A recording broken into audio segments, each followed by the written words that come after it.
What's up, guys? Let's talk about 5 reasons why you should buy the Samsung Galaxy S20 FE in 2021, even going into 2022. This is a still extremely solid option. I still think, in my opinion, one of the best options for just your average person. It really checks off all of the boxes, and the best thing about it is that it comes in at a really great price now. The price has been dropping, $439 right now for the new refurbished one, same version I have. And yeah, so just an awesome device. So my first thing about this phone that I absolutely love is the display.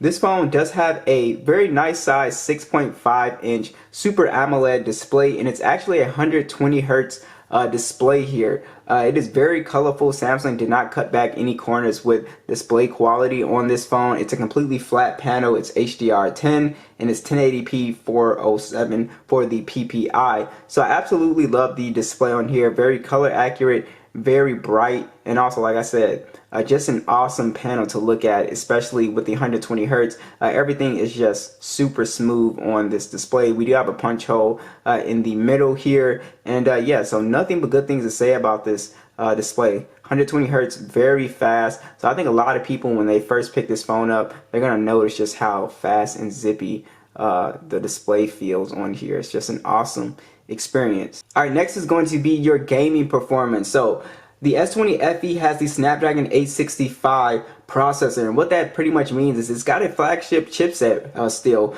It's still blazing fast through Android and One UI. Also with gaming, you can pretty much play any game maxed out. Check out my full gaming test I did on both the Snapdragon and the Exynos model. I do prefer the Exynos model always. But yeah, this phone doesn't really get too hot. It's able to pretty much max out PUBG, Call of Duty Mobile. It's even able to play Fortnite, I believe, at 60 frames on the Snapdragon model. So it is a beast when it comes to performance. So like I said, this phone will be getting Android 12, and I think it gets like 3 years of major OS updates, so you should be getting Android 13 as well. And you do have the Adreno 650 micro SD support, 128 gigs of internal storage, and 6 or 8 gigs of RAM. It's really awesome that they threw micro SD support in here, so just in case you run low on storage, you can expand the storage on here, which is also another awesome feature that a lot of phones do not have these days.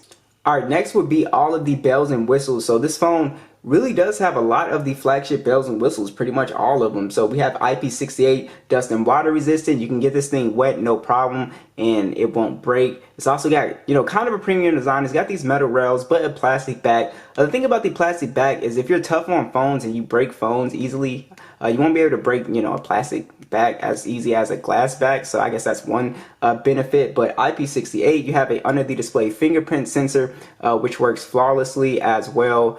I have no issues with this one. And also you do have face unlock on here as well too, and they really threw in all of the bells and whistles. So your wireless power sharing mode, if you want to charge another phone or earbuds, you can see, boom, I can charge anything compatible with wireless charge. And Samsung, they really didn't cut corners as far as feature wise.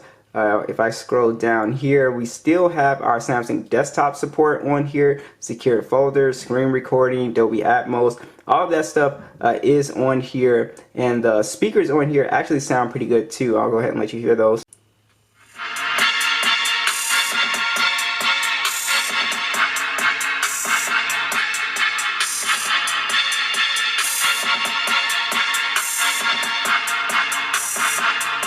In addition to having stereo speakers, you also have NFC and your standard wireless charging. So like I said, it's really spec'd out as far as the price goes. You're getting a lot for the price of this phone. Our next will be battery life. So this still has flagship quality cameras to me, especially at this price point. I think you'll be pretty amazed with the cameras on this phone. So it's got a 12 megapixel standard, an 8 megapixel telephoto, it does 3x optical zoom, 12 megapixel ultra wide, and then 4K video at 60, and then a 32 megapixel selfie cam that also shoots in 4K 60. I was always blown away with image quality with this phone, especially when it first came out. It performs pretty well in low light as well, and daytime photos are just awesome on here. Plenty of detail. You get really vibrant and poppy colors on here, great dynamic range. I mean, this phone performs fantastic, so that is the main reason I like to recommend it to people who want a very consistent and solid camera. that is just good all around. Like I said, in daytime, low light, it just does a great job.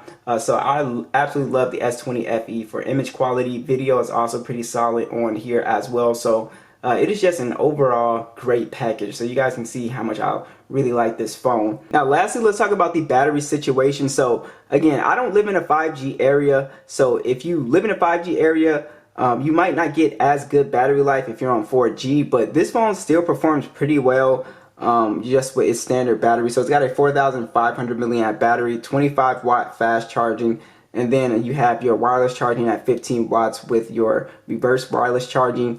So like I said, battery life is pretty good on here on 4G. And from other reviews that I've seen, I didn't really see anybody complaining about this phone if they were using it on 5G. So your screen on time, you can easily get around 6 hours and 30 minutes of screen on time with this phone, which is very good battery life. That's pretty much all day for the average person. So overall, the Galaxy S20 FE is still a beast of a device. And, you know, as time goes, it's going to get cheaper. It's not getting any less powerful as we saw. It still plays games fine. It's going to get updates for a few more years, and also it's got all the bells and whistles. So there's just a lot to love about this device, especially at this price point. So be sure to let me know what you guys think, and I'll catch you guys in the next one.